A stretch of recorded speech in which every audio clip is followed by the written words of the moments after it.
예수님의 사랑으로 여러분을 사랑합니다. 성경에서의 섬김이 멕시코의 스토건 선교사입니다. 오늘은 성령님의 능력과 은사가 어떤 때에 풀어지며 또 어떤 때에 제한되는지에 대해 함께 나눠보려고 합니다.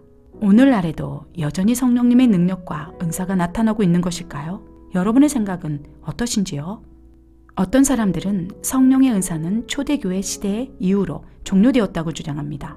또 어떤 사람들은 아직도 여전히 성령의 은사는 나타나고 있다고 주장하기도 합니다. 교단마다, 교회마다 의견이 다르고 어떠한 신학적인 배경을 가지고 있느냐에 따라서도 각기 주장을 달리합니다. 도대체 어떠한 주장이 맞는 것일까요?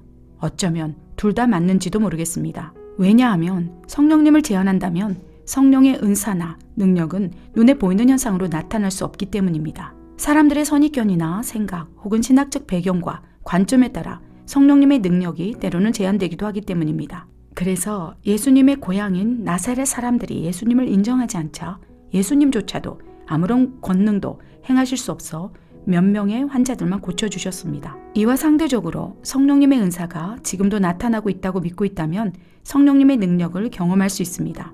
믿음의 분량만큼, 사모하는 분량만큼 경험될 수 있습니다. 성령님을 환영하고 인정한다면 그 능력이 제한받지 않기 때문에 이런 사람에게는 성령의 은사가 나타날 가능성이 높습니다.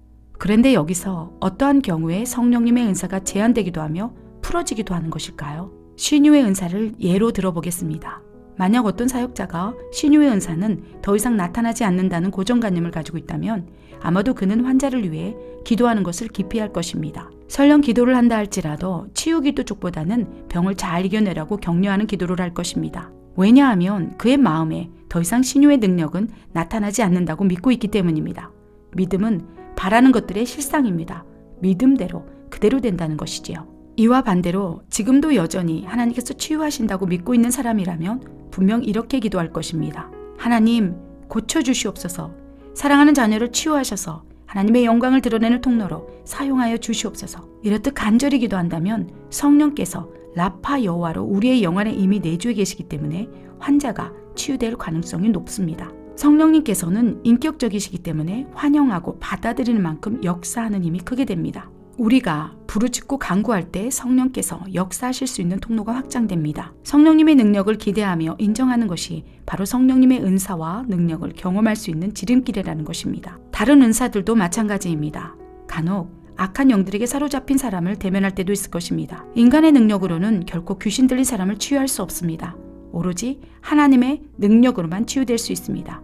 예수 그리스도의 이름만이 치유의 열쇠입니다. 이러한 상황에서 하나님께 이렇게 기도할 것입니다. 하나님, 이 귀신 들린 사람을 어떻게 치유해야 합니까? 악한 영들이 어떠한 통로를 통해 들어오게 되었는지 분별하게 하소서. 어떻게 대적해야 할지 깨닫게 하소서.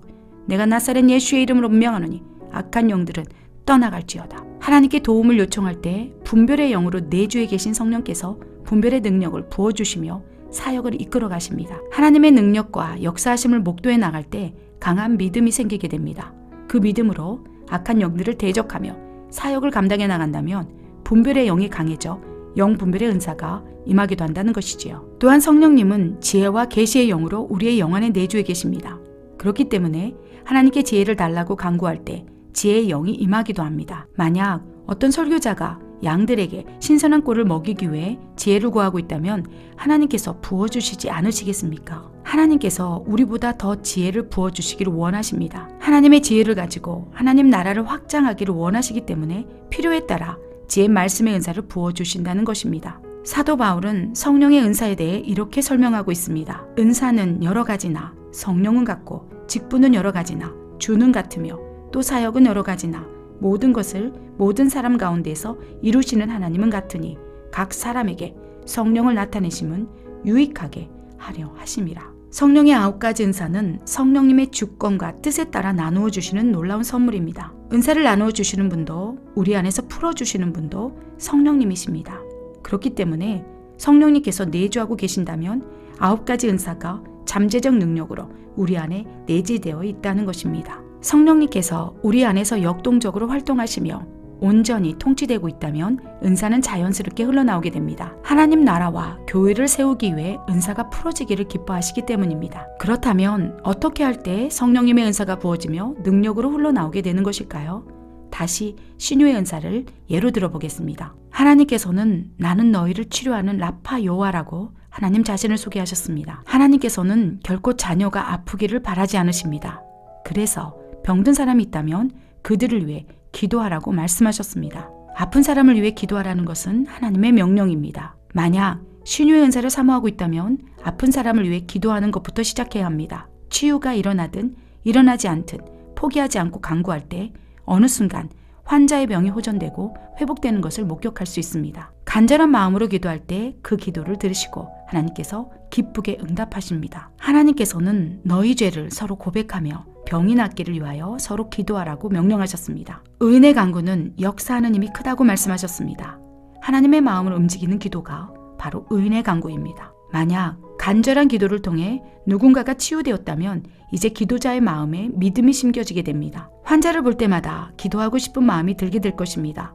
비록 신유의 은사가 임하지 않았다 할지라도 기도 가운데 환자가 치유되는 경험이 있다면 믿음으로 계속 기도하게 될 것입니다. 이러한 사역 속에서 치유되는 사람도 치유되지 않는 사람도 있을 것입니다. 믿음으로 선포하며 의인의 간구를 계속해 나간다면 하나님은 그의 믿음을 보시고 신유의 은사를 더욱 강하게 부어주시는 것입니다. 사랑하는 여러분, 성령님의 은사는 사용할 때 강력해진다는 것을 기억해 주시기 바랍니다. 눈에 보이지도 손으로 잡히지도 않지만 사랑과 긍휼로 영혼들을 섬길 때 은사가 발화되기 시작합니다. 믿음으로 부르짖으며 기도할 때 성령님의 능력이 실상에서 나타나게 되는 것입니다. 영혼에 대한 거룩한 부담감을 가지고 기도하다 보면 환자의 질병이 호전되면서 낫게 되는 경우도 있습니다. 아, 하나님께서 치유하시는구나.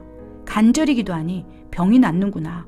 회복이 되는구나. 하나님의 초자연적인 치유의 현장을 목격하게 되면 감격하게 됩니다. 환자를 대면할 때에도 이제 두렵지 않고 자신감이 생기기도 합니다. 더 나아가 치유 기도를 하고 싶은 마음이 용솟 숨치기도 합니다. 영혼에 대한 사랑과 국률한 마음으로 기도하며 훈련해 나갈 때 은사의 씨앗이 발화되며 능력이 배가 되기 시작합니다. 치유가 되든 되지 않든 계속해서 훈련해 나갈 때 능력은 실상에서 나타내게 됩니다. 이때부터 본격적으로 성령님의 은사가 활성화되어 풀어지기 시작한다는 것이지요. 사랑하는 여러분, 분명 은사는 하나님께서 사랑하는 자녀에게 주시는 좋은 선물입니다. 성령님의 능력과 은사가 풀어지기 시작했다면 하나님께 감사하십시오. 더욱더 훈련하고 성장하여 열매 맺는 성숙의 단계로까지 도약하십시오. 성령님의 은사를 통해 죽어가는 영혼이 살아나는 멋진 꿈을 꾸어보십시오. 영혼 구원의 아름다운 꿈을 꾸는 여러분 한 사람으로 인해 하나님 나라는 반드시 확장될 것입니다. 여러분의 삶 가운데 성령님의 은사가 풀어지는 놀라운 일들이 일어나기를 간절히 또 간절히 기도드립니다. 너희는 더 큰 은사를 사모하라. 내가 또한 가장 좋은 길을 너희에게 보이리라. 아멘.